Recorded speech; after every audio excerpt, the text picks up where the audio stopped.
El monte Sinaí estaba totalmente cubierto de humo, porque el Señor había descendido sobre él en forma de fuego. Nubes de humo subían al cielo como el humo que sale de un horno de ladrillos, y todo el monte se sacudía violentamente. Estudiemos juntos Éxodo, capítulo 19.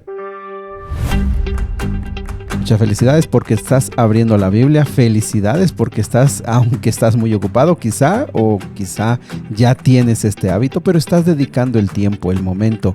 A veces, aunque no queremos, es importante hacer las cosas buenas de la vida. Vamos al capítulo de hoy. El capítulo de hoy es un capítulo que ha quedado en la mente, en la historia del pueblo de Israel. Es el momento en el que finalmente, después de poco más de 2 meses, la nación de Israel, ahora sí, una nación, llega frente al monte, este monte especial, este monte en el que se van a encontrar con Dios, el monte Sinaí. Y qué alegría para Moisés poder finalmente estar delante de este monte donde tiempo atrás, algunos consideran no más de un año, estuvo con la promesa de ir y traer a este pueblo y liberar a este pueblo. Mis amigos, creo que en la vida Dios nos regala momentos en los que los sueños se cumplen, en los que los planes se culminan, en los que podemos ver hecho realidad aquello por lo cual oramos, por lo cual lloramos también y en lo cual nos esforzamos. Por supuesto que en esta vida hay muchas más chascos que triunfos. Sin embargo, si nos ponemos a observar y a valorar, sobre todo, nos vamos a dar cuenta que hay muchas cosas por las cuales oramos, por las cuales nos esforzamos y que ahora las tenemos. Pero así es el ser humano, a veces no valora lo que tiene. Bueno, están allí finalmente. También Dios llama a Moisés, Moisés sube, se le indica mensajes que va a traer para el pueblo y uno de ellos, el más importante, es: prepárense porque van a ver mi gloria, vamos a hacer un pacto, va a haber un pacto con ustedes. El pueblo se prepara, el pueblo se alista y finalmente Dios se manifiesta en este monte con una forma tan poderosa, tan extraordinaria. Y mis amigos, esto es importante de resaltar. ¿Era necesario? Sí, por una razón importante. El pueblo venía de la esclavitud.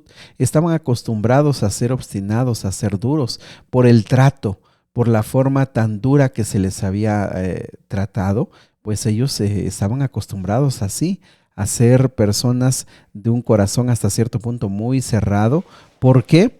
Bueno, porque así se habían educado, así habían crecido.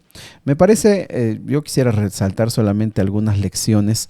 El versículo número 1 y 2, cuando acamparon frente al monte, me parece que nos ayuda a reconocer que el estar allí era para darle forma, para darle sentido a esta nación. Ellos habían comenzado como una familia, pero ahora eran una nación. A Dios los había llevado allí porque iba a ser el comienzo de los planes de hacerlos, darles un territorio y darles forma a una nación. Así que llegan allí no pues perdidos, no llegan allí porque pues no había otro lugar donde llevarlos. Llegan allí porque van a hacer un pacto con Dios. Y mis amigos, como les digo, todas esas historias nos hablan del evangelio, pero a través de figuras. Y lo que aquí nos quiere decir, o lo que aquí nos deja claro, y de hecho Pablo dice que el pase por el Mar Rojo fue su bautizo, porque ellos pasaron por agua, eso fue su bautizo.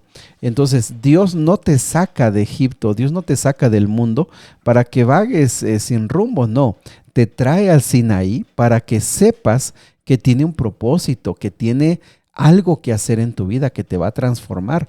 Entonces traerlos al Sinaí fue para hacer un pacto, un compromiso para que ellos pudieran ser una nación en orden, con leyes, con estatutos, de tal manera que fueran una nación bien ordenada.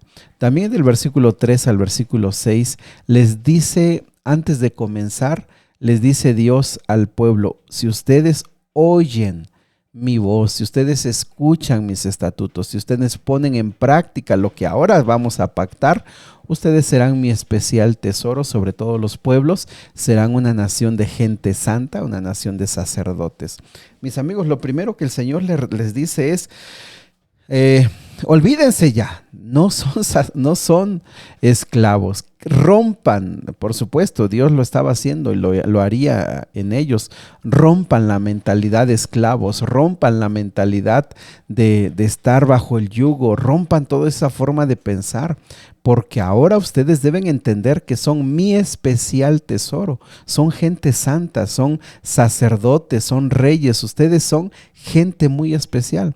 Y mis amigos, creo que eso es muy valioso, porque cuando venimos a Cristo, venimos cargando mucho de las formas de pensar del mundo. Y más si fuimos lastimados, si fuimos heridos, si fuimos humillados, si venimos de contextos de pobreza, traemos muchos problemas y también venimos de hogares disfuncionales, venimos con muchas tragedias cargando. Sin embargo, el Señor aquí lo que primero les dice es: deben cambiar el concepto que ustedes tienen de sí mismos. Deben saber cómo los veo yo. Y mis amigos, es que muchos de nosotros, aun cuando somos bautizados y hemos caminado mucho tiempo en Cristo, como poco leemos la Biblia, poco meditamos en ella, no nos damos cuenta lo que Dios piensa acerca de nosotros. Y tú lo sabes, quizá tú te estás sintiendo así esta mañana, sin valor, sin propósito, sin sentido en la vida, considerando que estás de más en este mundo, considerando que tú no eres valioso, no eres importante, que a nadie le importas. Bueno, sabes que esa forma de pensar, podríamos decir, es de Egipto, es del mundo. Pero Dios te viene a decir esta mañana: si tú me escuchas, si tú oyes, si tú haces un pacto conmigo, tú debes entender cómo te veo yo. Eres mi especial tesoro. Eres gente santa, eres una nación de sacerdotes, eres una nación de reyes. Así te veo yo. Pero debes escuchar. Cuando Moisés le dijo esto al pueblo, versículos 7 y 8, ellos pues de por sí ya se estaba viendo la manifestación de Dios, de poder y de mucha autoridad. Y sabes que el pueblo respondió, principalmente los líderes, respondieron a una voz: todo lo que Jehová ha dicho, haremos. Fíjate que esta respuesta fue impulsiva. El Señor les dice: mira, vamos a hacer un pacto, y sabes, hablar de ese pacto es bastante.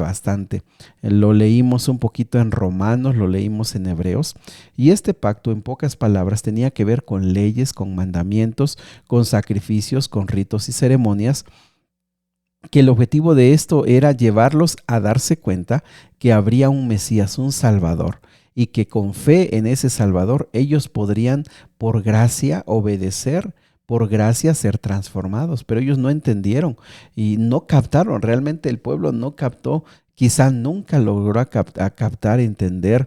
¿Por qué? Porque el corazón de ellos era muy duro. Por eso te digo, hay que entender de dónde salieron. Vinieron de la esclavitud. Pero antes de razonar dijeron: lo vamos a hacer. Y mis amigos, eso nos recuerda una verdad fundamental. Muchas veces nosotros hacemos pactos con Dios que no evaluamos y no consideramos bien si los podemos o no los podemos cumplir, o si estamos con el deseo de agradar a Dios con todo nuestro corazón y con todo nuestro ser. Tengamos mucho cuidado, a veces hacemos pactos con Dios impulsivamente. También en el versículo número 9 al 15 me parece otra lección. Se van a presentar delante de Dios y ellos se tienen que santificar, lavar sus vestidos y también no tener relaciones en caso de los casados. Estas indicaciones eran una forma de preparación espiritual. Recuerden que pues ellos eran pobres, solamente tenían una sola ropa. Imagínate toda la higiene que se necesitaba.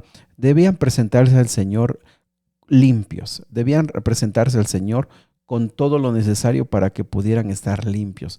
Por supuesto, aquí no quiere decir que el no tener relaciones sexuales implica que sean pecaminosas, que sean sucias, no. Como lo hemos visto en Génesis, es algo que Dios dio al ser humano, es santificado. Sin embargo, aquí, para ceremonias muy especiales, como parte de la preparación, pues tiene que ver con abstenerse. Mis amigos, aquí lo que nos ayuda a entender también el versículo 16 al 20, cuando ven al monte que humeaba y del Señor descienden fuego y como que humo de grandes, esto que cocen ladrillos, ¿cómo se llaman? Los hornos. Cuando ellos ven esto, ellos se dan cuenta que Jehová, el que han visto a través de milagros, es algo mucho más grande, mucho más poderoso de lo que ellos pueden imaginar, de lo que ellos pueden entender. Por eso esto les ayudó para que pudieran comprender que Jehová pues es mucho más de lo que el ser humano puede captar. Y eso me ayuda, mis amigos, a entender que cuando nosotros vamos a Cristo debemos llevar la actitud adecuada, la reverencia, debemos llevar el respeto, el profundo respeto ante Dios. ¿Por qué? Porque su manifestación siempre nos ayuda a comprender que es mucho más poderoso, mucho más grande de lo que nosotros podemos imaginar. Y finalmente, mis amigos, me parece también que cuando el Señor les dice, vamos a poner un límite, de ese límite no pueden subir nadie, ni siquiera los sacerdotes, si no se han preparado, no puede subir nadie. Y mis amigos, esos límites son importantes. ¿Por qué?